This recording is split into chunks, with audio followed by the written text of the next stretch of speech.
Bismillahirrahmanirrahim. Alhamdulillah hamdan katsiran tayyiban mubarakan fih kama yuhibbu rabbuna wa yardah. Asyhadu an la ilaha illallah wahdahu la syarikalah wa asyhadu anna Muhammadan abduhu wa rasuluhu amma ba'du.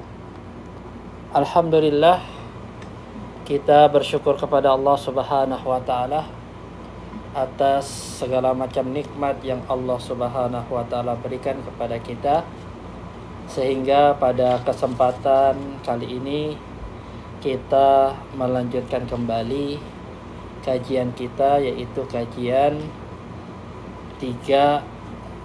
penjelasan 3 landasan pokok ya, yang mana pada pertemuan yang telah lalu kita telah menjelaskan salah satu tingkatan di dalam agama Islam ini, yaitu tentang al-iman, di mana kita telah menjelaskan tentang apa sih definisi iman secara bahasa maupun secara syar'i, dan kemudian kita pun telah menjelaskan bahwasanya iman itu bertambah dan berkurang. Bisa bertambah dengan kita melakukan ketaatan kepada Allah Subhanahu wa taala, dan bisa berkurang ketika kita menjalankan maksiat kepada Allah Subhanahu wa taala. Kemudian kita pun telah menjelaskan bahwasanya iman itu mempunyai 70 sekian cabang. Yang paling tinggi adalah perkataan la ilaha illallah. Kemudian yang paling rendah adalah menyingkirkan gangguan di jalan. Sementara yang namanya malu itu adalah bagian dari iman. Kemudian pada pertemuan yang telah lalu juga kita telah menjelaskan tentang rukun iman, di mana iman tersebut mempunyai 6 rukun. Yang pertama adalah beriman kepada Allah, beriman kepada malaikatnya, kemudian beriman kepada kitab-kitabnya, beriman kepada rasul-rasulnya, beriman kepada yaumul akhir, ya, beriman kepada takdir yang baik maupun yang buruk. Dan kemarin juga pada pertemuan yang telah lalu kita telah menjelaskan tentang dalil dari rukun iman ini. Dan sekarang ya, kita masuk kepada pembahasan yang baru, yaitu tingkatan yang ketiga, tingkatan yang paling tertinggi di dalam agama ini, yang disebut dengan al-ihsan. Berkata Syekh Muhammad bin Abdul Wahhab rahimahullahu ta'ala, al-martabatu as-salisa, tingkatan yang ketiga dari tingkatan di dalam agama Islam ini, yang disebut dengan al-ihsan. Dan ihsan ini adalah merupakan puncak tingkatan tertinggi di dalam agama Islam. Ya, namanya al-ihsan. Ruknun wahidun. Ihsan itu mempunyai satu rukun. Apa itu? Wa huwa an ta'budallaha ka'annaka tarahu. Fa illam takun tarahu fa innahu yaraka. Yaitu engkau beribadah kepada Allah Subhanahu wa taala seolah-olah engkau melihatnya. Fa illam takun tarahu. Kalau engkau tidak melihat Allah, fa innahu yarak. Ketahuilah bahwasanya Allah Subhanahu wa taala melihatmu. Ya. Tingkatan yang ketiga di dalam agama ini adalah al-ihsan. Apa itu arti dari al-ihsan?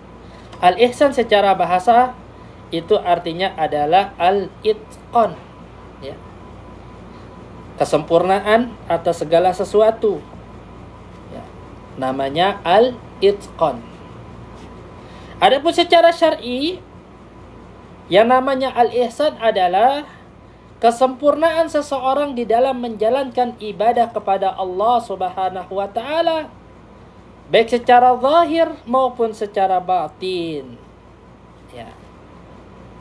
Kesempurnaan ibadah seseorang kepada Allah Subhanahu wa taala secara zahir maupun secara batin, dan itu adalah puncak dari keikhlasan seseorang.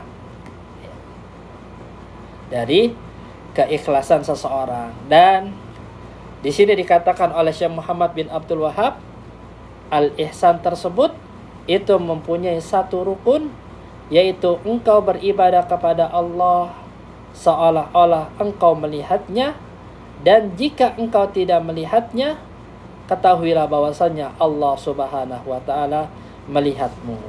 Ya, jadi ihsan ini itu ada dua derajat. Ya, ada dua tingkatan. Ya.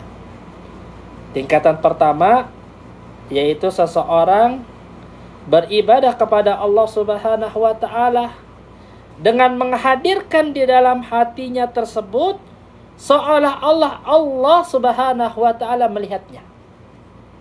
Seolah-olah Allah Subhanahu wa taala tersebut melihatnya. Ya. Sehingga ketika seorang tersebut menjalankan ibadah kepada Allah Subhanahu wa taala, ketika dia beribadah kepada Allah Subhanahu wa taala dengan menghadirkan di dalam hatinya bahwasanya Allah Subhanahu wa taala melihatnya, maka ini akan menjadi sebab seorang tersebut untuk melakukan ibadah dengan penuh keikhlasan. Dan seorang tersebut beribadah kepada Allah Subhanahu wa taala dengan penuh pengagungan kepada Allah, dengan penuh kecintaan kepada Allah Subhanahu wa taala. Dan seorang tersebut ketika dia beribadah kepada Allah Subhanahu wa taala seolah-olah dia dilihat, seolah-olah dia ini melihat Allah Subhanahu wa taala, maka ini bisa menjadikan seorang tersebut ikhlas kepada Allah di dalam menjalankan ibadah, dan bisa menjadikan seorang tersebut untuk melakukan ibadah dengan sesempurna mungkin. Ya. Seperti halnya seorang pegawai, ya, atau seorang pekerja yang apabila dia tersebut melakukan suatu pekerjaan yang dia melihat ada bosnya atau ada atasannya yang dia melihat langsung, ya, bahwasanya atasannya tersebut memperhatikan pekerjaannya tersebut, atasannya atau bosnya tersebut melihat pekerjaannya tersebut, maka apa yang dilakukan oleh pekerja tersebut? Tentu seorang pegawai apabila dia melihat atasannya, maka ketika dia menjalankan pekerjaannya tersebut, dia akan menjalankan sesempurna mungkin, ya, agar dia tersebut mendapatkan mungkin bonus, atau dia ini mendapatkan gaji yang lebih, atau mungkin dia ini bisa dipertahankan, ya, untuk terus menjadi pegawai, untuk bisa menjadi bawahannya, ya. Jadi seseorang ketika dia melaksanakan suatu pekerjaan dan dia melihat ada atasannya tersebut, maka tentu seorang tersebut akan mengerjakan pekerjaan tersebut dengan sesempurna mungkin. Begitu pula dengan seorang yang beribadah kepada Allah Subhanahu wa taala, yang dia menghadirkan di dalam hatinya tersebut bahwa dia beribadah seolah-olah melihat Allah Subhanahu wa taala, maka tentu seorang yang beribadah semacam ini akan menjalankan ibadah secara sempurna. Akan menjalankan ibadah secara sempurna. Akan menjalankan ibadah tersebut dengan penuh berharap, dengan penuh rasa takut, dengan penuh pengagungan, dengan penuh kecintaan kepada Allah Subhanahu wa taala. Ya. Dan inilah yang disebut dengan maqam musyahadah. Apa? Yang disebut dengan maqam musyahadah, yaitu seorang beribadah kepada Allah Subhanahu wa ta'ala, yang menghadirkan di dalam hatinya tersebut seolah-olah dia melihat Allah, seolah-olah Allah tersebut berada di hadapannya. Makanya ketika itu dia beribadah dengan sesempurna mungkin, ya. Dan ini, ya, tingkatan ihsan yang pertama ini disebut dengan maqam musyahadah. Dan tingkatan yang kedua, ya, apabila seorang tersebut tidak mampu menghadirkan di dalam hatinya ketika dia beribadah kepada Allah Subhanahu wa ta'ala, ketika dia menjalankan ibadah tersebut tidak mampu menghadirkan di dalam hatinya seolah-olah dia melihat Allah Subhanahu wa ta'ala, maka hendaknya dia menghadirkan di dalam hatinya tersebut bahwasannya Allah memperhatikannya, Allah Subhanahu wa ta'ala melihatnya. Maka ketika seorang tersebut beribadah kepada Allah Subhanahu wa ta'ala dengan menghadirkan keyakinan di dalam hatinya, dengan menghadirkan di dalam hatinya tersebut bahwa Allah memperhatikan ibadah, maka seorang yang mengerjakan ibadah seperti ini, maka dia akan menjalankan ibadah itu juga dengan penuh kesempurnaan, menjalankan ibadah dengan penuh rasa takut, dengan penuh rasa harap, dengan penuh pengagungan, dengan penuh kecintaan kepada Allah Subhanahu wa ta'ala. Maka tingkatan yang kedua ini disebut dengan maqam muraqabah. Tingkatan apa? Yaitu muraqabah, beribadah kepada Allah yang seolah-olah dia ini diperhatikan, dilihat oleh Allah Subhanahu wa ta'ala. Dan inilah yang disebut dengan al-ihsan. Ya. Maka seorang tersebut ketika beribadah kepada Allah, hendaknya pertama dia beribadah kepada Allah Subhanahu wa ta'ala dengan menghadirkan di dalam hatinya tersebut bahwa Allah Subhanahu wa ta'ala tersebut berada di hadapannya. Dia beribadah kepada Allah seolah-olah dia melihat Allah. Maka jika dia tidak mampu, paling tidak dia beribadah seolah-olah Allah Subhanahu wa ta'ala memperhatikannya. Dan ketika seorang beribadah semacam ini, maka dia telah mencapai tingkatan yang disebut dengan al-ihsan. Dan Nabi SAW ketika ditanya tentang al-ihsan tersebut, apa yang dimaksud dengan al-ihsan, maka beliau menjawab, anta budallaha ka'annaka tarahu fa illam takun tarahu fa innahu yaraka, yaitu engkau beribadah kepada Allah seolah-olah engkau melihatnya. Kalau engkau tidak mampu, maka ketahuilah bahwasanya Allah Subhanahu wa ta'ala melihatmu. Ya. Maka seseorang tersebut untuk bisa beribadah semacam ini, mencapai tingkatan al-ihsan di dalam ibadahnya tersebut, ya, hendaknya dia memohon pertolongan kepada Allah Subhanahu wa ta'ala. Dia meminta pertolongan kepada Allah Subhanahu wa ta'ala agar Allah Subhanahu wa ta'ala memberikan taufik kepadanya, agar Allah Subhanahu wa ta'ala membimbingnya di dalam beribadah kepada Allah Subhanahu wa ta'ala, agar dia ini beribadah kepada Allah Subhanahu wa ta'ala dengan penuh kesempurnaan, dengan penuh kekhusyuan, dengan penuh rasa takut, dengan penuh rasa harap, dengan penuh pengagungan, dengan penuh kecintaan kepada Allah Subhanahu wa ta'ala. Dia minta kepada Allah agar dia ini dibantu untuk bisa menjalankan ibadah, ya, dengan penuh kesempurnaan. Makanya Nabi Sallallahu alaihi wasallam, Rasulullah Sallallahu alaihi wasallam mengajarkan kepada kita atas suatu doa, mengajarkan kepada kita tentang suatu doa.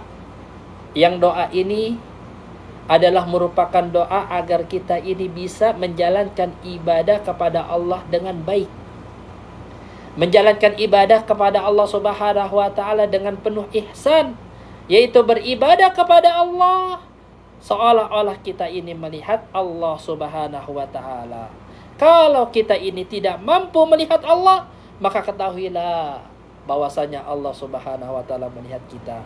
Dan untuk bisa mencapai ibadah seperti ini, Nabi Shallallahu alaihi wasallam mengajarkan kepada kita tentang suatu doa yang hendaknya doa ini dihafal oleh kita semuanya, yaitu doa Allahumma a'inni ala dzikrika wa syukrika wa husni ibadatika. Ya Allah, berikanlah pertolongan kepadaku. Jadi kita ini di dalam beribadah kepada Allah, hendaknya kita meminta pertolongan kepada Allah Subhanahu wa taala. Karena kita ini adalah hamba yang lemah, ya. Makanya di dalam sholat tersebut kita diperintahkan untuk meminta pertolongan sebelum kita meminta ibadah. Ya. Iyyaka na'budu wa iyyaka nasta'in. Selain kita ini beribadah kepada Allah, maka kita pun diperintahkan untuk meminta pertolongan kepada Allah. Karena yang namanya ibadah tersebut kita butuh yang namanya pertolongan Allah, bimbingan Allah, taufik dari Allah Subhanahu wa taala, agar Allah Subhanahu wa taala membimbing kita untuk bisa beribadah dengan baik. Allahumma a'inni, ya Allah berikanlah pertolongan kepadaku. Ya. Jadi penting bagi kita ini meminta kepada Allah Subhanahu wa taala pertolongan untuk bisa menjalankan ibadah. Apalagi sholat, ya.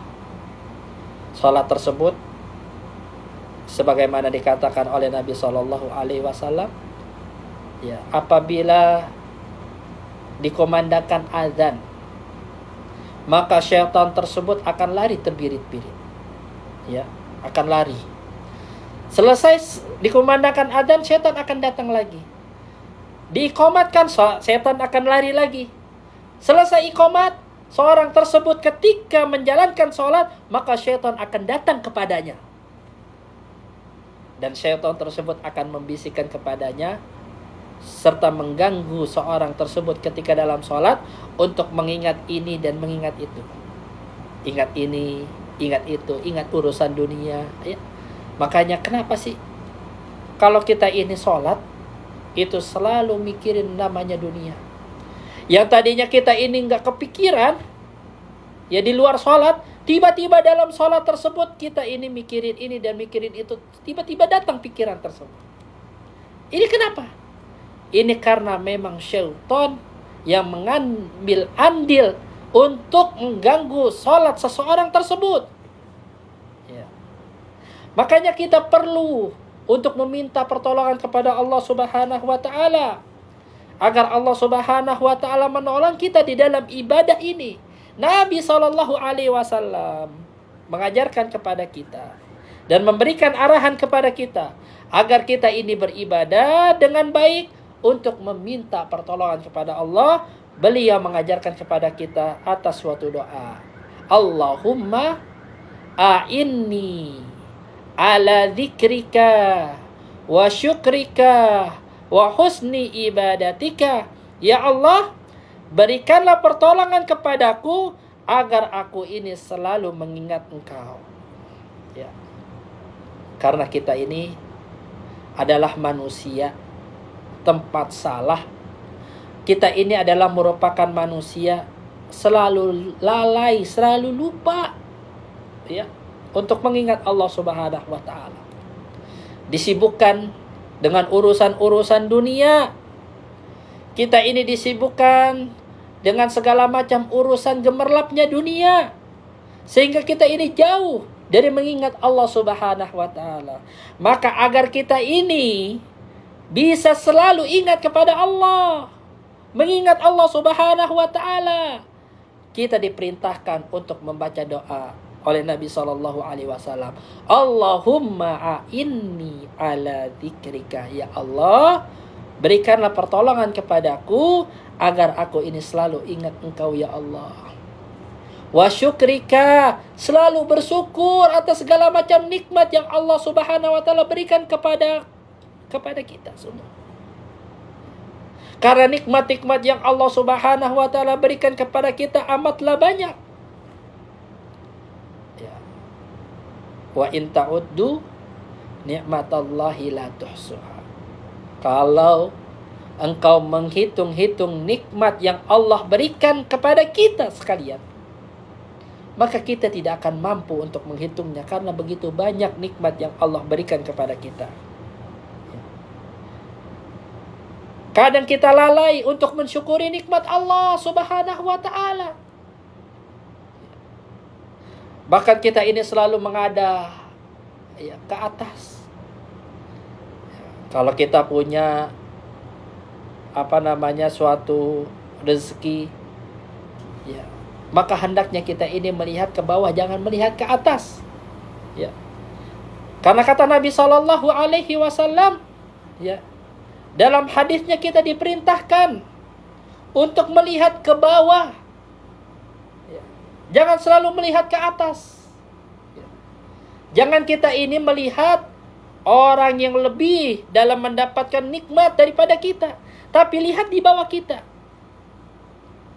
Kalau kita ini, ya, sekarang ini belum punya mobil, ya, kita lihat saudara-saudara kita yang di bawah kita masih banyak yang belum punya kendaraan, ya. Masih banyak, ya, saudara-saudara kita bahkan yang belum mempunyai tempat tinggal. Kalau kita ini sekarang ini bisa makan 3 kali, coba lihat ke bawah.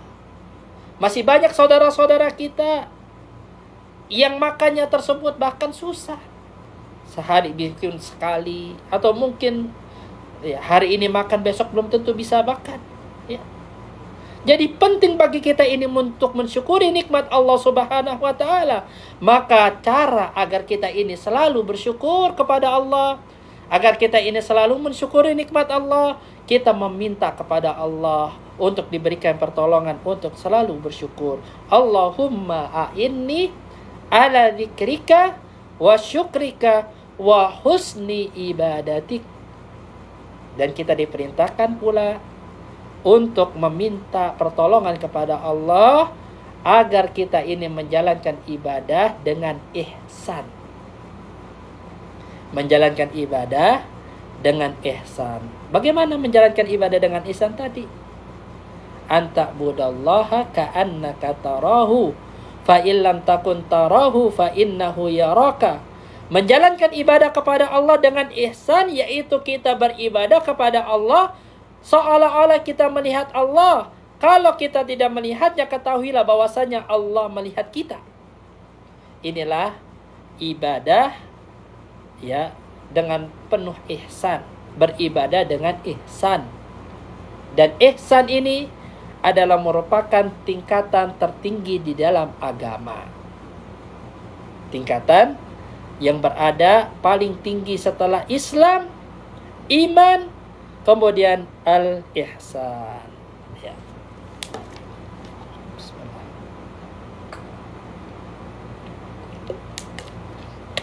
Wa dalil qauluhu ta'ala. Dalil yang menunjukkan tentang tingkatan yang ketiga ini, yaitu al-ihsan, adalah firman Allah Subhanahu wa taala di dalam surat An-Nahl ayat 128. Innallaha ma'al ladzina taqaw wal ladzina hum muhsinun. Sesungguhnya Allah Subhanahu wa taala bersama orang-orang yang bertakwa. Ya. Bersama orang-orang yang bertakwa. Wal ladzina hum muhsinun. Dan Allah Subhanahu wa taala juga bersama orang-orang yang melakukan ihsan. Siapa mereka yang melakukan ihsan? Yang melakukan kebaikan, yaitu orang yang beribadah kepada Allah dengan penuh kesempurnaan, yaitu dia beribadah kepada Allah seolah-olah dia melihatnya, atau dia beribadah kepada Allah seolah-olah dia ini diperhatikan dan dilihat oleh Allah Subhanahu wa taala. Ya. Dan Orang-orang yang beribadah kepada Allah dengan ihsan ini, orang-orang yang beribadah kepada Allah Subhanahu wa taala seolah-olah dia melihat Allah atau seolah-olah dia ini dilihat oleh Allah Subhanahu wa taala, maka dia ini akan selalu disertai oleh Allah, akan selalu dibersamai oleh Allah Subhanahu wa taala. Dan perlu diperhatikan ma'iyah Allah Subhanahu wa taala. Allah Subhanahu wa taala tersebut bersama orang-orang yang bertakwa dan orang-orang yang ihsan, yaitu orang-orang yang menjalankan ibadah dengan sempurna. Yang ini ma'iyah yang seperti ini itu disebut dengan ma'iyatu al-khassah, yaitu kebersamaan Allah yang sifatnya khusus. Dan kebersamaan Allah dengan makhluknya itu tidak melazimkan kebersamaan Allah dalam zatnya. Ini yang perlu diperhatikan. Ketika kita ini bersama dengan Allah, ketika Allah Subhanahu wa taala berfirman, sesungguhnya Allah Subhanahu wa taala bersama orang-orang yang bertakwa, bukan berarti zatnya tersebut bersama. Bukan berarti Allah Subhanahu wa taala dengan zatnya tersebut bersatu dan bersama dengan makhluknya. Enggak seperti itu. Karena perlu diperhatikan, ma'iyah Allah Subhanahu wa taala itu tidak melazimkan kebersamaan dalam zatnya. Ya. Dan ini maklum oleh kita semuanya. Ketika kita berkata, ada orang yang berkata, aku berjalan bersama dengan rembulan di atasku. Aku berjalan bersama dengan rembulan yang di atasku. Padahal kita tahu bahwasannya bulan tersebut itu tidak bersama kita dalam zatnya. Dan Allah Subhanahu wa taala, sebagaimana Allah Subhanahu wa taala kabarkan kepada kita bahwasanya Allah Subhanahu wa taala berada di atas langit. Ar-Rahmanu 'alal arsy istawa. Allah Subhanahu wa taala bersemayam di atas langit. Dan perlu diperhatikan, bersemayam dengan Allah jangan kita bayangkan bagaimana, jangan kita samakan dengan makhluk. Allah bersemayam di atas langit itu sesuai dengan keagungan Allah Subhanahu wa taala, sesuai dengan kebesaran Allah Subhanahu wa taala. Jangan dianggap Allah Subhanahu wa taala bersemayam di atas langit, Allah Subhanahu wa taala dilingkupi dengan arsy, enggak seperti kita. Kalau kita ini berada di suatu rumah, suatu ruangan seperti ini, kita dilingkupi atau diliputi oleh tempat. Tapi Allah Subhanahu wa taala tidak seperti itu. Allah Subhanahu wa taala bersemayam di atas arsy-Nya. Zat Allah Subhanahu wa taala berada di atas langit. Jangan disamakan dengan makhluknya. Yang wajib bagi kita adalah mengimaninya tanpa bertanya bagaimana Allah Subhanahu wa taala bersemayam. Karena zat Allah di atas langit, tidak bersama dengan makhluknya. Tidak seperti halnya orang-orang ahlul hulul, orang-orang yang berkeyakinan dengan aqidatu wahdatil wujud, yang mereka berkeyakinan bahwasanya zat Allah Subhanahu wa taala itu menyatu dengan makhluknya. Ini tidak benar. Keyakinan ini adalah merupakan keyakinan yang tidak benar adanya. Bahkan keyakinan seperti ini adalah merupakan keyakinan yang kufur. Keyakinan yang seperti adalah merupakan keyakinan yang bertolak belakang dengan akidah Islam. Keyakinan yang kufur yang bisa menyebabkan seorang tersebut keluar dari Islam. Jadi penting bagi kita untuk memahami nas-nas yang seperti ini. Innallaha ma'alladzina taqau. Allah Subhanahu wa taala bersama orang-orang yang bertakwa, bersama orang-orang yang ihsan. Dan ma'iyah Allah Subhanahu wa taala di sini adalah ma'iyah khassah, yaitu Allah bersama dengan orang-orang yang bertakwa. Allah akan selalu menolong orang-orang yang bertakwa. Allah Subhanahu wa taala akan selalu menyertai orang-orang yang bertakwa dengan penyertaan yang khusus. Allah Subhanahu wa taala akan selalu membimbing orang-orang yang bertakwa, orang-orang yang melakukan ihsan, dan inilah mahiyah Allah Subhanahu wa taala. Ya. Wa qauluhu ta'ala, demikian juga firman Allah Subhanahu wa taala ya, di dalam surat Asy-Syu'ara ayat 217 sampai 220. Wa tawakkal 'alal azizir rahim, dan bertakwalah kepada Allah Subhanahu wa taala Al-Aziz, yang Maha Perkasa, Ar-Rahim, lagi Maha Penyayang. Alladzi yaraka hina taqum, yang mana Allah Subhanahu wa taala selalu melihat kau ketika engkau berdiri. Wa taqallubaka fis sajidin, dan Allah selalu melihat engkau dalam perubahan gerakan engkau ketika sujud.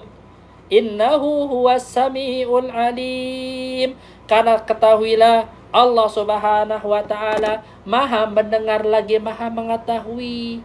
Dan ayat yang mulia ini menunjukkan kepada kita bahwasanya Allah Subhanahu wa taala selalu melihat kita. Ketika kita berdiri, ketika kita mengerjakan ibadah dalam keadaan berdiri, ketika kita dalam keadaan sujud, ya, dalam perubahan setiap gerakan yang ada pada diri kita ketika kita beribadah, ketahuilah Allah melihat kita. Maka kalau kita menghadirkan di dalam hati kita ketika kita beribadah, ketika kita salat, maka kita telah mencapai suatu tingkatan tertinggi di dalam agama Islam ini, yaitu al-ihsan, yaitu kita beribadah kepada Allah seolah-olah kita ini dilihat dan diperhatikan oleh Allah Subhanahu wa taala, di mana di dalam ayat yang mulia ini Allah Subhanahu wa taala mengabarkan kepada kita bahwa Allah selalu memperhatikan ibadah kita. Alladzi yaraka hina taqum, Allah Subhanahu wa taala yang selalu melihat engkau ketika engkau berdiri. Wa taqallubuka fis sajidin, Allah melihat segala macam perubahan gerakan engkau ketika engkau sujud, ketika engkau ruku, ketika i'tidal, ya, ketika sholat, ketika puasa, ketika zakat, semua Allah Subhanahu wa taala melihatnya. Ya.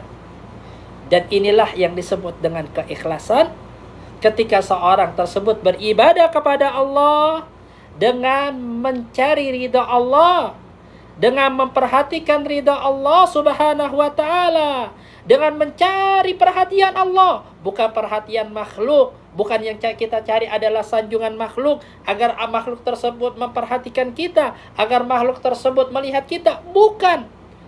Tapi kita beribadah dengan baik, beribadah dengan benar karena Allah Subhanahu wa taala melihat kita. Makanya perlu di dalam menjalankan ibadah, khususnya di dalam menjalankan sholat, penting bagi kita untuk menghadirkan di dalam hati kita ini suatu keyakinan bahwasanya Allah memperhatikan kita dan melihat kita. Wa qauluhu ta'ala, dalilnya juga adalah firman Allah Subhanahu wa ta'ala di dalam surat Yunus ayat 61, wa ma takunu fi sya'nin wa ma tatlu minhu min qur'anin wa la ta'maluna min amalin illa kunna 'alaikum syuhudan idh tufiduna fi. Tidaklah engkau berada dalam suatu urusan, dalam satu keadaan, wa ma tatlu minhu min qur'anin, dan tidak juga engkau ini membaca dalam suatu ayat Al-Qur'anul Karim, dalam Al-Qur'anul Karim, wala ta'maluna min amalin, dan juga engkau ini mengerjakan suatu amalan, illa kunna 'alaikum syuhuda, melainkan kami memperhatikan kalian, kami melihat kalian. Jadi ibadah kita yang kita kerjakan, ketahuilah semuanya diperhatikan oleh Allah. Ketika kita mengerjakan suatu ibadah, tidak ada yang menganggapnya, tidak ada yang peduli dengannya, terhadap suatu kebaikan yang kita lakukan. Ya. Ketika kita mengerjakan suatu kebaikan kepada orang lain, kemudian kebaikan kita ini tidak dianggap, maka ketahuilah Allah Subhanahu wa Ta'ala melihatnya. Ketika manusia-manusia tersebut menganggap remeh suatu kebaikan dan kebajikan yang kita lakukan, kita menolong orang lain, kita menolong saudara kita membantu saudara kita, kemudian tidak dianggap kebaikan kita ini, ketahuilah bahwasanya di sana ada satu zat, di sana ada zat yang selalu memperhatikan. Di sana ada zat yang selalu melihat gerak-gerik kita, kebaikan yang kita lakukan, itu semuanya diperhatikan oleh Allah, meskipun makhluknya tidak memperhatikannya, tidak menganggapnya, tapi Allah Subhanahu wa Ta'ala, innallaha la yudhi'u ajral muhsinin, Allah tidak akan menyia-nyiakan pahala orang yang berbuat baik kepada kita. Jadi penting di dalam menjalankan apapun kebaikan, apapun ibadah, di dalam menjalankan ibadah, di dalam menjalankan kebaikan, hendaknya kita hadirkan di dalam hati kita tersebut bahwasannya Allah Subhanahu wa Ta'ala memperhatikan kita, Allah melihat kita. Kalau sekiranya kita menanamkan di dalam hati kita perasaan seperti ini, maka semua yang kita lakukan, semua yang kita kerjakan, ibadah yang kita kerjakan, itu bisa ikhlas semata-mata hanya untuk Allah Subhanahu wa Ta'ala. Tapi lain halnya kalau kita ini mengerjakan suatu ibadah, tujuannya adalah mencari sanjungan manusia, tujuannya agar kita ini diperhatikan oleh manusia, agar mendapatkan pujian manusia, maka akan jauh kita ini dari yang namanya keikhlasan. Maka kita ini akan jauh dari tingkatan ihsan di dalam menjalankan peribadatan kepada Allah Subhanahu wa Ta'ala. Di dalam menjalankan ibadah kepada Allah, wajib bagi kita tersebut untuk menghadirkan di dalam hati kita suatu keyakinan bahwasanya Allah melihat kita, Allah memperhatikan kita, seperti itu. Ya. Dan inilah yang disebut dengan al-ihsan. Ini adalah yang disebut dengan al-ihsan, ya. Yaitu tingkatan yang ketiga dan tingkatan tertinggi di dalam agama Islam ini. Setelah tingkatan Islam dan tingkatan iman. Jadi di dalam agama Islam itu ada tingkatan. Yang pertama tingkatan Islam, yang kedua tingkatan iman, yang ketiga adalah tingkatan al-ihsan. Dan inilah tingkatan yang benar di dalam agama ini. Inilah tingkatan yang memang sesuai dengan dalil. Ya.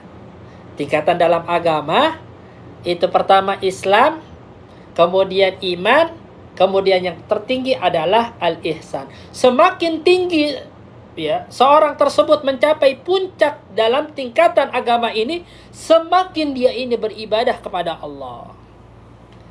Lain halnya dengan keyakinan orang-orang sufiyah. Ya. Orang-orang sufi, mereka beranggapan bahwasanya di dalam agama ini ada tingkatan. Mereka juga punya suatu keyakinan bahwasannya di dalam agama ini ada tingkatan-tingkatannya, tapi tidak seperti yang dikatakan di dalam nas-nas Al-Quranul Karim. Mereka membagi tingkatan tersebut dengan mengada-ada. Tingkatan pertama kata mereka yang disebut dengan syariat. Ya. Jadi orang-orang yang masih mengerjakan ibadah itu disebut dengan syariat. Ya. Setelah syariat nanti naik lagi levelnya makrifat. Setelah makrifat naik lagi levelnya hakikat. Ya, semakin tinggi seseorang tersebut dalam tingkatan dunia sufi, maka semakin seseorang tersebut tidak beribadah kepada Allah.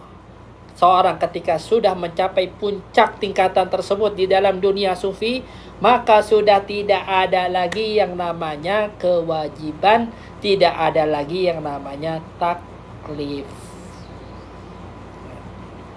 Tidak ada lagi yang namanya taklif, kata mereka, karena sudah menyatu dengan Allah. Kalau seseorang sudah menyatu kepada Allah, maka dalam dunia sufi, dalam ajaran sufi, ya, yang sufi ekstrim yang seperti ini, di mana ya, seseorang tersebut dia terlepas di dalam dirinya tersebut taklif, tidak ada lagi perintah, tidak ada lagi larangan yang berlaku padanya. Karena kenapa? Karena seorang tersebut sudah menyatu dengan Allah. Kalau dia sudah menyatu dengan Allah, maka buat apa lagi dia beribadah? Kepada siapa dia beribadah? Dia beribadah kepada dirinya sendiri. Dan inilah yang terjadi dalam dunia sufi. Ya, ajaran sesat dan menyesatkan. Ketika seorang tersebut berkeyakinan, apabila seorang mencapai tingkatan tersebut, dalam tingkatan-tingkatan tertentu, dia sudah tidak ada lagi kewajiban, tidak perlu lagi menjalankan ibadah. Dan ini adalah merupakan suatu ajaran atau keyakinan yang sesat dan menyesatkan, bahkan ajaran yang kufur. Ya, yang hati-hati, ya, tidak boleh bagi kita untuk berkeyakinan seperti ini. Kemudian Syekh Muhammad bin Abdul Wahhab mengatakan, "Wad-dalilu minas sunnati hadithu Jibril al-masyhur, hadithu Jibril al-masyhur an Umar radhiyallahu ta'ala anhu qala bainama nahnu julusun inda Rasulillahi sallallahu alaihi wasallam dzata yaumin idh tala'a alaina rajulun syadidun bayadis thiyab syadidu sawadis sya'ri la yura alaihi atharu safari wala ya'rifuhu minna ahadun." Dan dalil tentang tingkatan di dalam agama ini, ya, yang telah kita sebutkan, Islam, iman, dan ihsan. Bukan tingkatan yang dikatakan oleh orang-orang sesat dari kalangan sufi, yang mereka membagi-bagi dalam agama ini, ada syariat, ma'rifat, hakikat. Ya, tidak seperti itu. Tapi tingkatan yang benar adalah tingkatan yang telah kita jelaskan, yaitu ada Islam, iman, dan ihsan. Dan dalil dari tingkatan tersebut adalah dari sunnah, hadis Jibril yang masyhur dari Umar radhiyallahu ta'ala anhu. Dari Umar bin Khattab radhiyallahu ta'ala anhu berkata, "Bainama nahnu julusun inda Rasulillah sallallahu alaihi wasallam." Ketika kami, yaitu para sahabat, duduk di hadapan Rasulullah sallallahu alaihi wasallam dzata yaumin, ya, pada suatu hari, "Ittala alaina rajulun syadidu bayadi thiyab." Tiba-tiba datang kepada kami seorang yang mengenakan pakaian yang sangat putih. Syadidu sawadi sya'ri, yaitu rambutnya sangat hitam. Ya. La yura alaihi atharus safar, tidak nampak pada diri seorang tersebut ada tanda-tanda dia ini mengadakan safar, mengadakan perjalanan. Wala ya'rifuhu minna ahadun, akan tetapi tidak ada salah seorang di antara para sahabat yang mengenal orang ini. Hatta jalasa ilan Nabi sallallahu alaihi wasallam, sampai orang ini duduk di hadapan Nabi sallallahu alaihi wasallam. Fa asnada rukbatayhi ila rukbatayhi wa wada'a kaffayhi ala fakhidayhi, di mana orang ini, ya, menyandarkan lututnya tersebut, kedua lututnya tersebut dia tempelkan di dua lutut Nabi sallallahu alaihi wasallam. Kemudian meletakkan kedua tangannya tersebut di atas paha Nabi sallallahu alaihi wasallam. Ya, jadi seperti ini. Ya. Meletakkan kedua tangannya di atas paha Nabi sallallahu alaihi wasallam. Sehingga para sahabat pun kaget.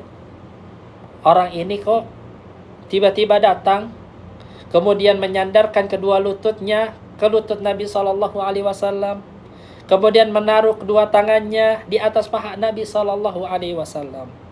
Waqala, dan kemudian orang itu berkata, ya Muhammad, wahai Muhammad, akhbirni anil Islam, kabarkan kepadaku ini tentang Islam. Faqala Rasulullah sallallahu alaihi wasallam, maka Nabi sallallahu alaihi wasallam pun bersabda dan mengabarkan kepada orang tersebut, ya, al-Islamu an tashhada an la ilaha illallah. Islam itu yang pertama adalah engkau bersaksi bahwasanya tidak ada ilah yang berhak disembah selain Allah. Wa anna Muhammadan Rasulullah, dan bahwasanya Muhammad itu adalah Rasulullah.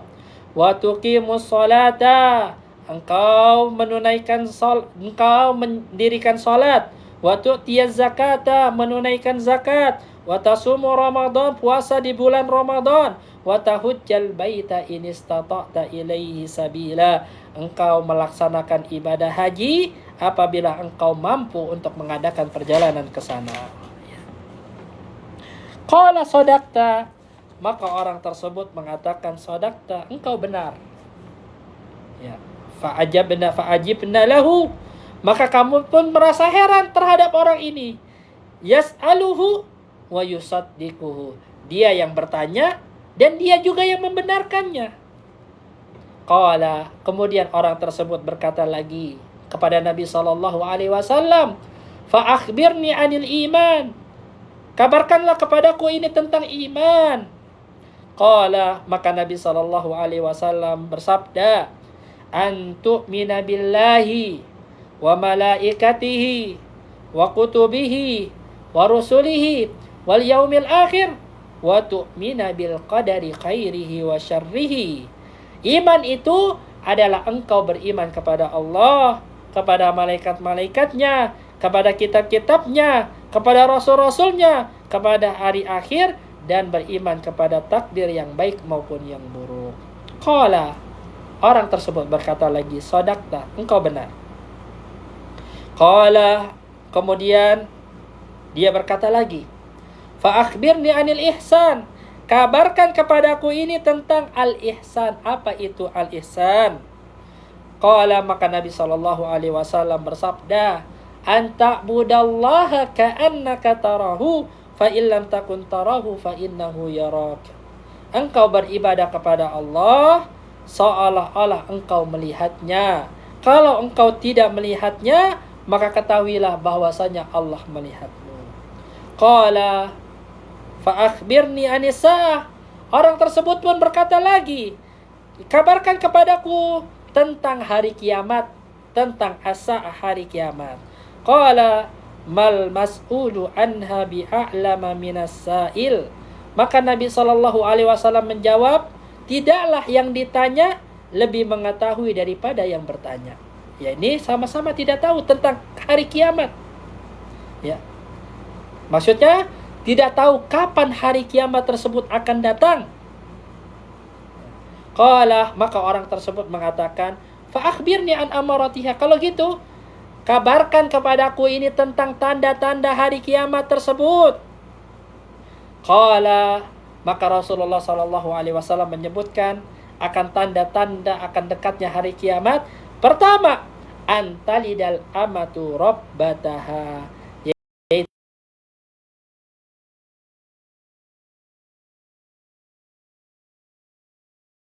akan melahirkan dari tuannya. Ya. Wa antaral hufata, dan engkau melihat orang yang tidak mengenakan alas kaki, al-urata, yang tidak berpakaian, al-alata, orang yang tidak mempunyai harta, ri'a'asyai, yang selalu menggembala kambing, yatatawaluna fil bunyan, berlomba-lomba untuk mendirikan bangunan. Di antara salah satu tanda hari kiamat tersebut adalah engkau melihat orang-orang yang dahulunya miskin, yang tidak mengenakan alas kaki, ya, tidak punya pakaian, tidak punya makanan pokok, ya, mengembala kambing kerjaannya tersebut, maka tiba-tiba dia ini membangun atau berlomba-lomba untuk meninggikan bangunan. Summan tolako. Kemudian, ya, orang yang bertanya tadi, ya, tiba-tiba pergi. Falabistu maliyan, maka aku pun berdiam sesaat. Kata Umar bin Khattab radhiyallahu taala anhu, orang tersebut pergi, kemudian kita pun para sahabat tersebut diam sesaat. Ya, summa qala, kemudian Rasulullah sallallahu alaihi wasallam berkata kepada Umar, "Ya Umar, wahai Umar, atadri manis sa'il, apakah engkau tahu siapa tadi yang bertanya, orang yang bertanya tadi?" Qultu, maka Umar berkata, "Allahu wa rasuluhu a'lam." Allah dan Rasulnya yang paling mengetahui. Qala, maka Nabi sallallahu alaihi wasallam pun mengatakan, "Fa innahu Jibril." Yang datang kepada kalian itu tadi adalah Jibril, atakum yu'allimukum dinakum. Dia datang kepada kalian untuk mengajarkan agama kepada kalian.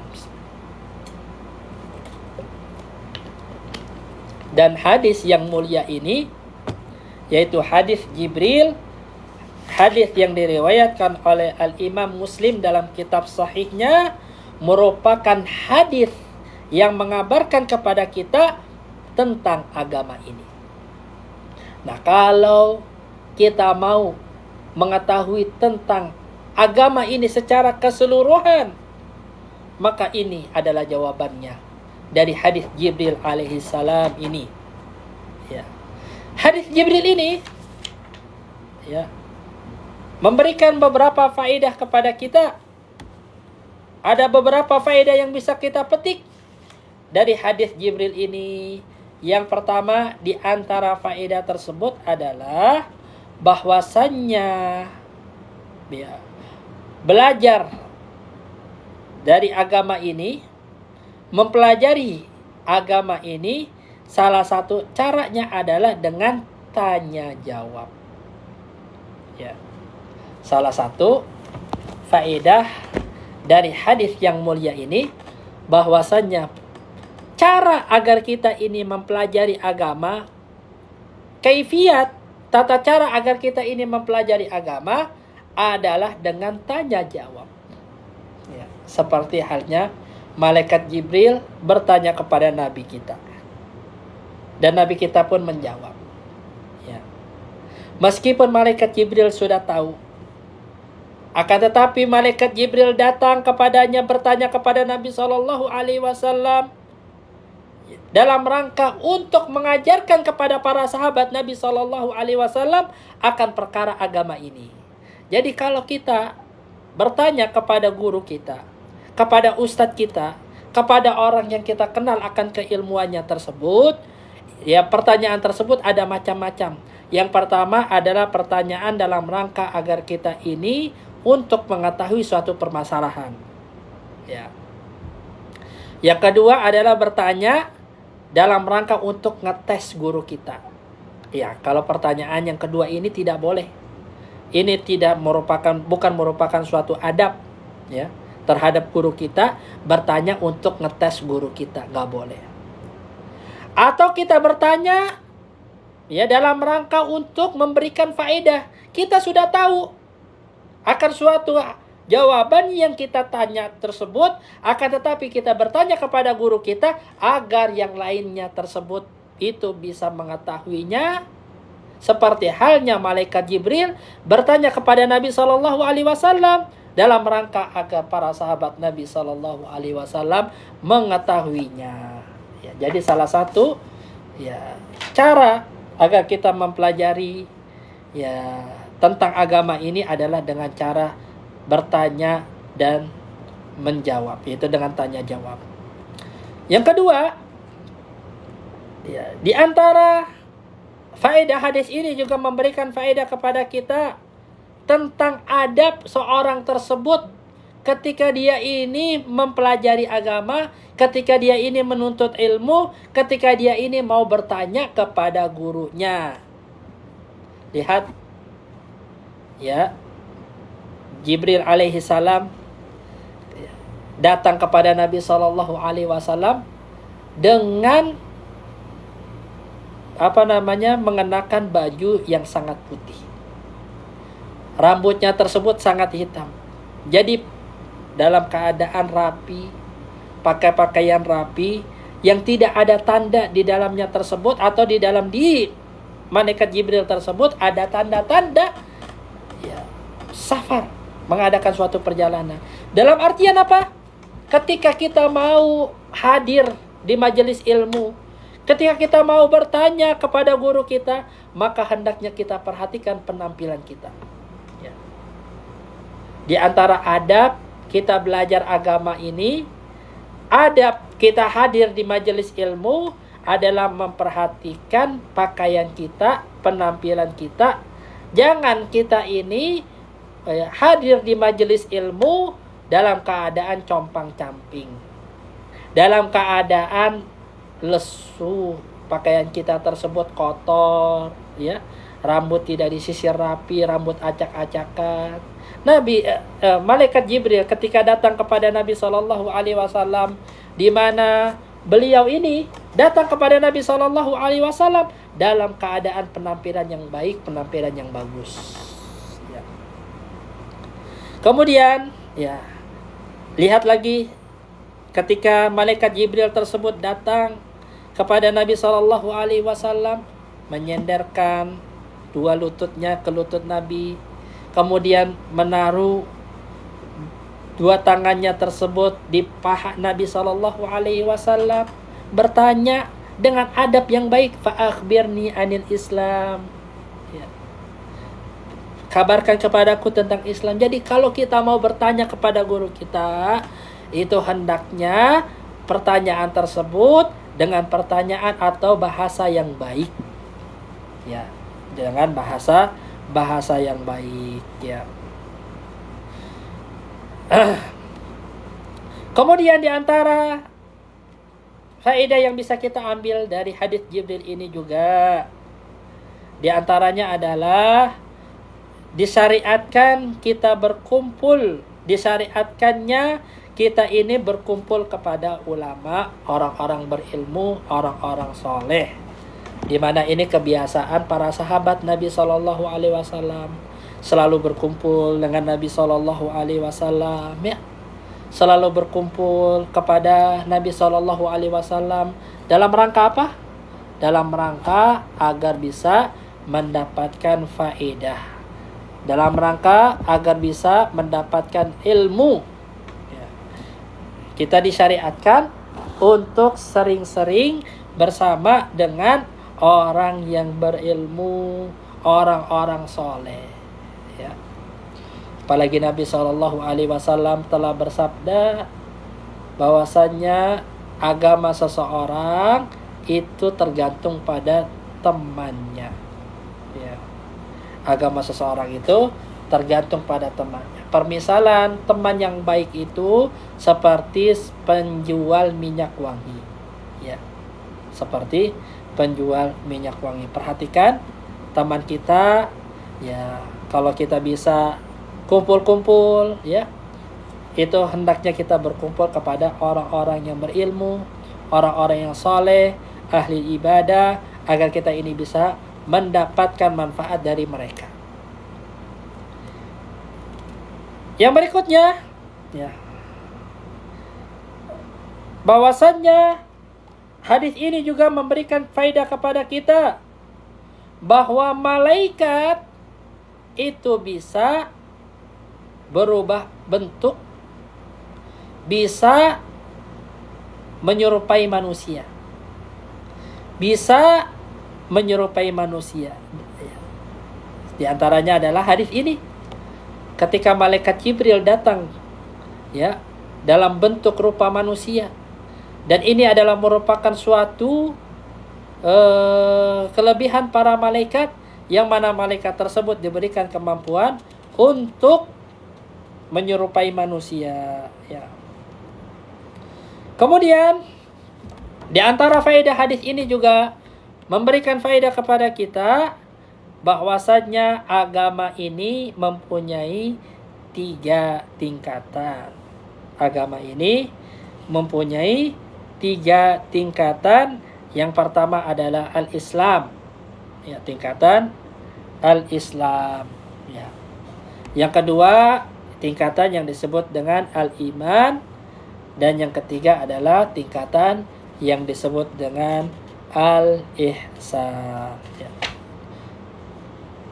Yang berikutnya, ya, bahwa hadis ini juga memberikan faedah kepada kita bahwasannya seseorang ustadz, kiai, penceramah, ulama sekalipun, ya, seorang alim, apabila dia ditanya tentang sesuatu dan dia tidak tahu, maka hendaknya dia mengatakan Allahu a'lam. Allahu a'lam, ya. Jadi kalau kita ini ditanya tentang sesuatu, kita tidak tahu, maka wajib bagi kita untuk menjawab tidak tahu, la alam. Jangan kita ini menjawab sesuatu yang kita tahu, memberikan takalluf, ya, kepada diri kita ini, memaksa diri kita ini untuk menjawab sesuatu yang kita tidak tahu, ya. Lihatlah Umar bin Khattab radhiyallahu taala anhu ketika ditanya oleh Rasulullah, "Ya Umar, atadri man sa'il? Apakah engkau tahu siapa yang bertanya tadi?" Umar dengan penuh adab menjawab pertanyaan Nabi SAW, Allahu wa rasuluhu a'lam. Allah dan Rasulnya yang paling mengetahui, ya. Jadi kalau kita tidak tahu, jawab tidak tahu, ya. Ketahuilah bahwasannya perkataan kita tidak tahu adalah merupakan bagian dari ilmu, ya.